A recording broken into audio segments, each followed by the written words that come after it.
Inaantay kasi lang mag-break dati. Anong araw yun? Kailan man sa inyo? Sa mga naging anong ingredients niya dati? Papakasalan ko yan soon. Expected ko talaga na alis ka na. Nagmay din siya ng babae na nakita niya lang sa TikTok. Kapag gumasok si mama. Nahiya akong magsabi kasi ang taas ng payong niya, naiinita na ako. Pinaggulan na dinagdagan pa yun.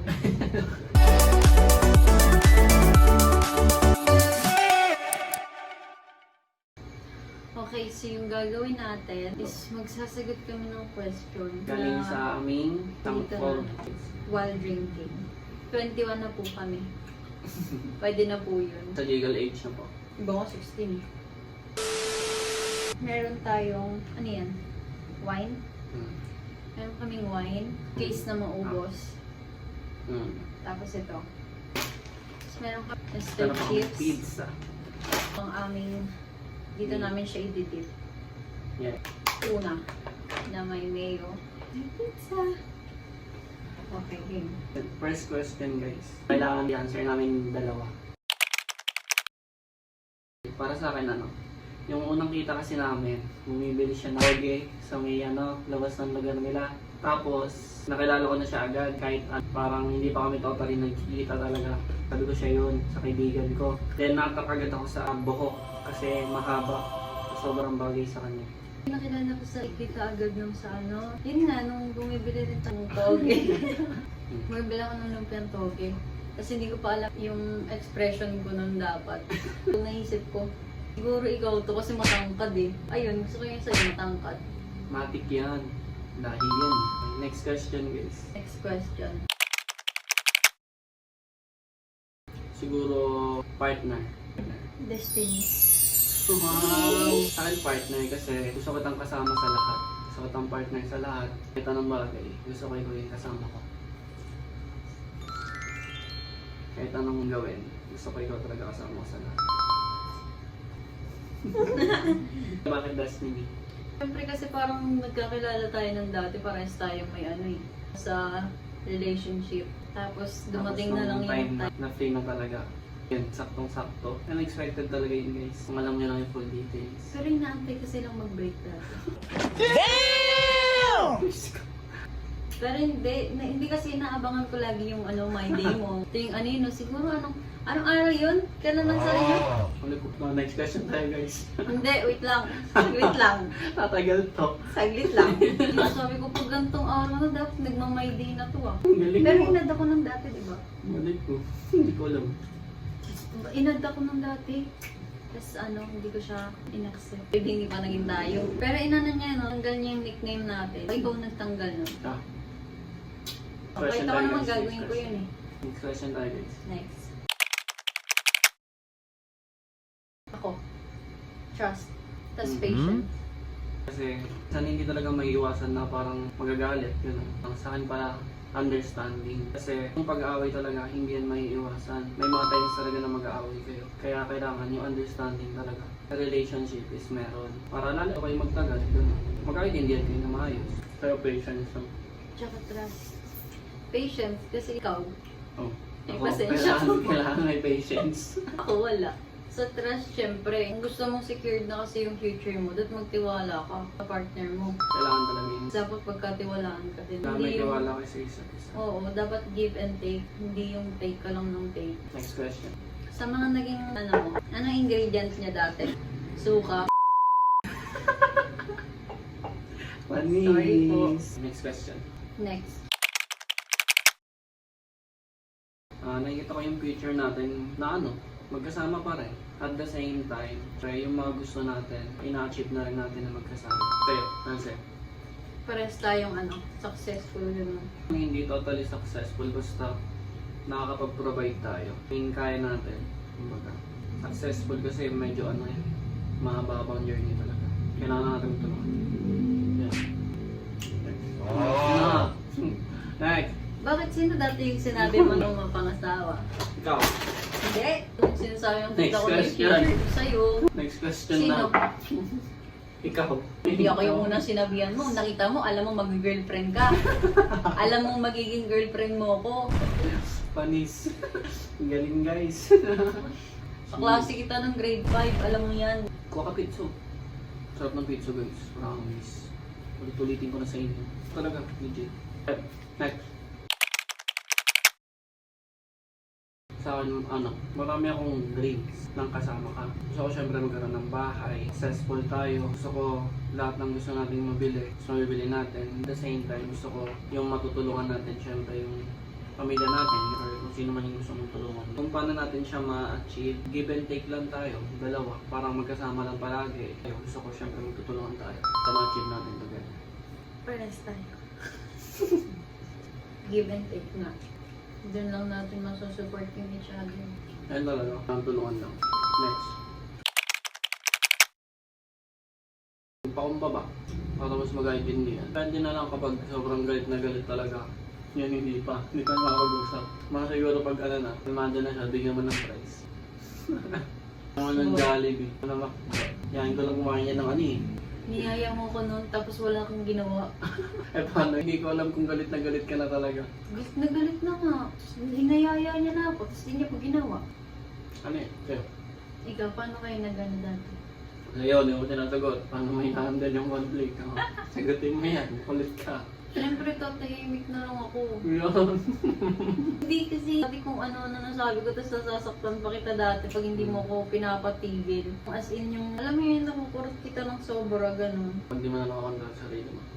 Nahimik na lang ako. Kasi iba rin kasi ang away natin dati eh. Parang talaga siya. Nakakasakit din ako masyado. Medyo malalak pa. Pero part naman yan ng experience. Kaya iniwasan na namin yung gano'n. Kaya ngayon, pag nag-aaway kami, hindi nagsasalta. Hindi ko na siya pinapansin. Pero, babati naman kami. Sa akin ng language ko, physical touch. Giving gift. Sa akin yan. Kasi, yun dahil physical touch. Kasi iba yung feeling kapag yung magkasama talaga kayo ng physical. Kumbaga. Kasi talaga, tamong, iba yung pagkakaintindihan nyo, iba yung connection nyo. Mas makikilala nyo yung isa't isa. Ano sa'yo? Receiving and giving gift. Mostly giving gift. And ngayon sinasabi ko sa'yo dati, gusto ko kung anong meron ako, dapat meron ka din. Which is, totoo yun guys. Marami na sa akin ginif yan. Tamo kanina. Niregaluhan na naman niya ako ng bago. Na Sun God, Nika, ulit guys. Madami pa. Ako din, syempre. Hindi ko patalo. Kalawa ikaw lang. Ako din. Next. Kapag nagbabanding tayo. Maglalakad-lakad. Ganun. Tapos, meron tayong isang bagay na gagawin talaga. Mas nakakapagpahinga. Kapag na-stress na ako sa di ba? Gusto ko yung mag-enjoy tayo. Parang nag-swimming tayo, di ba? Sama pa ako guys. Yan, nakapag-enjoy kami. Yan, para sa akin, ganun yung way ng para malis yung stress ka. Makakasama siya. Sa akin yan din, bonding, tapos hug. No, yung hug, ang ganda rin niya. Mas nalalas niya yung yung stress mo. Next question. Yung kapag inaasikaso mo, gusto ko yun guys. Para kasi yan yung ganun kasi, wife material. Asikasuhin ka, paghahandaan ka ng pagkain, gano'n. Hindi mo kasi siya sa akin guys. Lutuan ako niyan, sa sarap ng luto niyan. Papakasalan ko yan soon. Tapos, yung niya, yung pagka may sakit ako, katulad dati nung nagkapulutong ako, grabe yung effort niya noon. Kitang-kita kayo ng mother ko eh. Approve na approve yan. Inaasikaso mo din ako. Tapos lalo na kapag may sakit gano'n, or kakain, nag-aanda, Kasi siya yung nagluluto. Lagi give and take kami guys. Tapos lalo na nung sakit ako sa lungs, expected ko talaga alis ka na. Kung alam mo lang. Hindi. Gusto ko alis. Wala namang reason. Siyempre kasi may complication din si tita sa lungs. Pero magagamot naman kasi yun. Then yung time naman na yun, nagmamas ka. Kaya na ba yun guys, nawala talaga. Ko siya, pinilit ko siya na magpagaling talaga. Hindi man siya totally nawala, pero na-less, ganun. Lalo na nung yung pinaka-first TikTok namin, nagluluto sa kanila. Sa TikTok, pati sa Facebook. Nag-viral yun. Yun yung time na sobrang lala na nung ko sa lungs. Nakikita niyo doon, pinupunasan niya yung likod ko. Kasi pag pinagpapawisan ako, nauubo na ako ng sobra. So, yung lakad lang din namin, nahihinga na siya. Pero talaga, kasi talaga na paano na wala.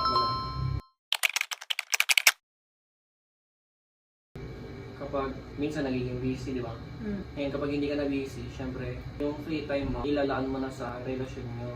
Para yung kilig nyo is nandun pa rin. Mga simpleng bagay like, i-hug mo siya, kiss mo, dapat ginagawa mo pa rin. Para hindi naaalis yung spark. Sa akin sa mga mini dates, gano'n. Gusto ko lagi every week. Kahit naman simple. Mini dates, pati yung mga mini vlog, kahit saan lang. Pizza, ganyan, burger, milk tea, shawarma guys. Favorite na yun, guys. Okay na yun, masaya naman na dun. Kahit ano pa yan, kahit simple lang. Kaya mo, 3 years. Kung unofficial, 4 years. 5 years. Meron na akong ring. 5 or 6 years. Wala pang 5 years. Taste lang muna. Matutuloy yan. Kahit ano, basta no cheating. Yan lang. Yun, yung trust na yan, parang wag na wag kang gagawa ng ikakasira niya. Like yun nga, lalo na yung cheating. Kasi mahirap yun guys, promise. Malabo na yun maayos. Kung mahal ka talaga niya, hindi siya mag-cheat sa'yo. Kasi kung let's say spark lang yung nawala, Oh, kaya pa yun eh. Kami nga eh, date lang yan. At yung mga case. Bagong Yun lang, babalik na. experience. Lalo na yun, yung mga bagong experience, gusto namin yan. Yan, para sa amin yan. No cheating. Yun lang yung pinakaayaw namin. Next. Ano, yung kapag nagko-code ako, then siya naman is, meron din siyang gagawin. Like for example, magdo-drawing siya, then mag-edit ng video namin, napopost namin sa YouTube, Facebook, gano'n. Pero kami sariling space, kumbaga, nang magkasama. Then, ayun, open din naman kami minsan sa mga time kung ano yung mga gusto namin gawin. Then, basta nga, wala lang kung ano yung gagawing masama. Yun. So, nagsabi sa'yo na, hindi ko sumagot. Kaya okay lang yan. Lalo't isang brain lang yan. Connected yan eh. Feeling ko alaga, gano'n. That's why I love you. Malaba. Sa akin yung ano kasi, lahat ng ginagawa niya sa akin, like for example, yung pag-aasikaso, sobrang white material na nun, no? Bakit hindi ko pa mamahalin, di ba? Tapos, time pa lang, yun nga, yung nagkasakit ako, di ba? Sobrang effort na nun, guys, promise. Ikaw sa'yo, ano yung gusto mo talaga? Yung babae na nagtatrabaho o babae lang na nasa bahay? Sa akin, it depends. Minsan kasi may time na kailangan dalawa kayo nag-work. Kung kaya naman ng isa lang, bakit hindi? Minsan kasi, lalo na kapag dalawa kayo nag-work, tapos kaya naman na kung isa lang, kung mga ibang gagawin din sa bahay, pwede nyo nang hatiin yung responsibility. Saka naman kung kaya naman na ng isa, pwede naman yun kasi tulungan naman kayong dalawa eh. Ngayon kung ikaw lang naman nag-work sa mga gawaing bahay, siya naman yung gagawa. So parang tutulungan pa rin naman kayo. Sinong kayo? So, hindi ako yung ano Tayo. mo? Tayo yun. Ina-explain ko lang. Pero kung ano yung tatanong eh. Kung kaya ko na. Bakit pag-working doon? Kasi kung mag-work naman ako pag kaya ko na, nasa bahay na lang din ako nun eh. Oo, work from home. Yung unexpected swimming namin na memories. Sobrang kikit ko yan. Doon talaga lahat halos nag-start. Sobrang laki na ng chance namin na maging kami.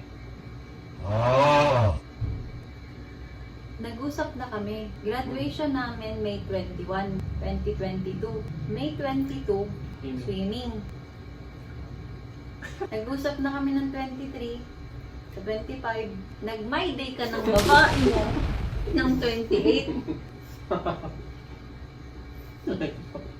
Nag-my day siya ng babae na nakita niya lang sa TikTok. Nakausap mo na ako noon. Mali yun guys, mali yung actions ka na. Ay, hindi ko ngayon umulat. Nasaan ba yung cellphone ko? May mga kasalanan ka doon. Kaya mo na. Hindi pa ako nasagot. Okay. Yan Ano yung tanong mo? Sa swimming din kasi parang bagsak na ako doon. Tutulog na ako nang naglalakad. Binitbit niya ako mula sa pote kalinisan hanggang tricycle ng Pulang Lupa. Okay. Nilakad namin. Mula tricycle hanggang sa bahay Kanila? namin. Doon niya ako inatid. Para safe talaga. Hindi kasi yung ibang lalaki, tinitake advantage yung mga nung bago. Meron talagang ganun. Sa Facebook pa ano, iba makikita mo yun. And Bakit hindi yun yung ganun? maganda. Never akong gagawa ng ganun. Malala, may mga ganun tao. Tsaka guys, ano ka siya, sobrang tinitingala ko yan. Crush na crush ko yan guys. Doon pa nga lang sa unexpected namin na nun. Pilig na ako eh. Nahiya talaga ako noon. Nahiya akong magsabi kasi ang taas ng payong niya, naiinita na ako. Ang tangkad niya kasi, hanggang dito niya ng ata Akala ko ako. pa napapayawan mo siya na maayos. Anong kami na, iba na. Patagilid na, hinihila ko pababa. yung susuportahan ako sa lahat, lalong-lalo na sa mga pangarap ko. Which is, ganun siya. Bakit ganun din naman mga bar na Stop it. Get some help. Ako neto. Then, commit siya. Iba kasi, di ba, Jeff mo nga, hindi siya yung sure na sure. yung contented, gano'n. Contented sa akin pala, yun. Yung contented sa akin. So, ganyan ngayon, nagmaalaga kasi hindi pa ako nalagaan ng kung sino man dati. Sanay ako na pag nagkakasakit ako lang nag-aalaga sa sarili ko. Hindi, pero ano kasi guys, ito, sabihin ko sa inyo, yung napipil ko talaga sa kanya dati pa. Yung nasa mindset ko kasi talaga nun guys, gusto ko talaga makilala siya. Tapos gusto ko talaga ibigay sa kanya lahat. Parang yung mismong sarili ko na yung gumagawa talaga, pinapaintindi sa akin na bigay sa inyo lahat. Kasi kasuhin kita. Lalo nung nakikilala na kita, mga nang experience mo. Mas lalo ko na-motivate, lagaan ka. Wala akong pinagsabihan nun, ikaw lang. Kahit pinsan ko, di ko sinabi yun. I mean, nasabi ko sa kanya siguro Swerte mga ko guys. 20% lang. Tapos yung 100, gano'n. Lahat kahit walang kwentang bagay sinasabi ko sa'yo. Ano na ako? Ano ko nadapa, ano nangyari sa mga sugat ko. Marami kami nga sinishare sa isa't isa. Last one. Last one na. Sa akin ano, yung siya mismo. May akong namimiss sa kanya na ginagawa niya. Para sa akin siya na lang mismo. Para nga hindi ako buo. Hindi ko siya kasama. Totoo pala yun. Hindi ko nga totoo naman talaga. Dahil nga pag napunta siya ng ibang bansa, napunta siya sa Singapore. Ano lang ako, parang buryong-buryo sa buhay. Diba kapag kasama siya? Hindi nakakagano kumain. Sabay kasi kami lagi kami kumain. sabay kumain. Ano sa'yo? Lahat. Sanay na akong kumain ng may kasama. Pag nauwi ngayon, alam mo kung sinasabi ni mother, namamayot na daw si Bana. Mamayot na si Bana, kailan po uuwi yun? Ayan, hindi siya makakain na maayos kasi sanay na kami talaga nakain ng sabay. Kapag ako lang mag-isa, hindi na ako nakakain. Hindi ako Oo. nahihilo, din ako kakain. Okay. Binago ko talaga yun. Nga nag-aaway kami guys, kakain yan. Paano hindi kakain? Lalo na Tumagin pag- akong Lalo tita. na pag pumasok si mama, pagkakita na no, alam niya ano, parang medyo may away. Kapakainin kami niyan. Kumain na kayo, si Bana, sagando ka muna para makakain na rin. Hindi pwedeng hindi kakain. Ang ganda nga yung ganun, parang hindi sila Kung ano sinabi ni nanay, nandiyo na mo tayo. Sabi niya nun, kung may away man lang, hindi naman daw sila makikiano doon. Ang kailangan pag-usapan niyo daw, gano'n. Tapos parang mas okay na daw yung tayong dalawa lang. Mas magulo kasi kapag may nakikiano. Tapos pag nag-away naman kami, hindi naman kami nagdadamay ng iba't tao. Hindi ko rin na-realize na hindi lahat ng problema niya dapat sinasabi niya sa ibang tao. Kasi Oo. ginagawa ko yung dati, nagkaroon ako ng problema, wala rin silang natulong, pinagkalat pa. Diba? Kilala ko yun. Alam ko yun. Bakit talaga yun? Pinagkalat na Kung dinagdagan pa yun. Kala ko totoo lang yun. Mm. Kung mag-share ka mo, sana lang talagang trusted mo. I mean yung sa atin naman, hindi talaga namin sinishare sa iba. Like, kunyari pag may away, kahit ako sa sarili kong pamilya, hindi ko sinasabi. Pero nalalaman nila. Pero hindi naman sila nakikialam. Sarili nyo kasing problema yun eh. Kailan din mga kaayos mo. Pag sinama niya ibang tao doon, wala na, gulo-gulo na. Hindi pa kasi ubus eh, sayang. Kwento ko na lang bakit di kami natuloy sa room tour. May room tour kasi kami dapat. Pag dating pa lang namin dito, pagkatapos namin mamalengke, magro-room tour na kami. Ngayon, nakapamalengke na kami, magro-room tour na lang, na bad trip pa. Hindi kasi ako sanay pa din sa tawakan, kaya medyo nahihirapan ako. Eh siya, mabilis talaga siya magalit. Hindi niya pa napapagaling yan sa akin. Pero alam ko naman kung bakit. Understandable ko naman yun. At least, after naman nun, kahit nag-away kami, sorry pa rin kami sa isa. Tapos nung after namin maghiwalay ng langdas, nandito kasi siya, tapos ako nandun sa may kama. Sabi ko, nagugutom na ako, paano ko kaya sasabihin to? Ay, ulat ka, uwi rin ka dito. Murder ka na. Ang ulam kasi namin ng bulalo, kasi yun yung Guys, ang sarap. plano namin, may bulaluhan kasi dyan. Lalakad sana kami after ng room tour. Hindi natuloy yung room tour, hindi natuloy yung lakad. Pero natuloy ang bulalo. Natuloy yung bulalo. Kaayos naman kami doon. Sabay pa rin kami kumain. Sabay pa rin kami kumain. May mga time na hindi kayo magkakasundo kayo sa maliit na bagay pa yun. Mahalaga nag-ayos kayo. Nag-sorry pa rin kami sa isa't isa. Mas okay na rin kasi yung maayos kasi sobrang tagal pa natin dito. Alam nga naman patagalin pa natin yung away. Hindi rin kasi magiging maganda yung outcome pag all day tayong nag-aaway. At saka syempre, wala ka talagang mood nun pag nag-away. So, chismisan pa tayo sa labas eh. Ano nag-aaway? Mga judge rin. Ngayon, maglalaro na kami ng Card games. ang consequences iinom. Kailangan na namin itong maubos. Hindi na namin siyang pwedeng dalhin Las Piñas pa uwi. Sino minom? Ako. Ako, di ba? Sige na, Iinom ako na. Ako na. Hindi kami nakapagdala ng asukal, pero kompleto yung makeup ko. Ang galing. Sampuong bag pa. Ay, bakit? Kaya magkukulit ako. Kasi bukas, alis kami. Ano kami guys, bukas ng Twin Lakes. Twin Lakes. Bye guys. Bye!